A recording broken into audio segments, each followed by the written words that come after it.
I am JM! This is Palo! Oh, we are in Philippines. We are Chinese. Look at our eyes are very thin. Her eyes is very thick. My eyes are thick?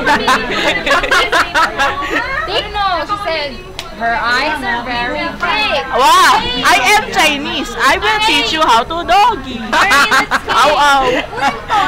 Okay. I have braces. I also Chinese. I am also Chinese? I am Chinese. I will teach you how to doggy. Okay. I am selling this. This is a cell phone. Sasagot lang po. Why cell phone? Because it is made up of Cellphone. it is not animal cell, it is cell phone. Bango. Another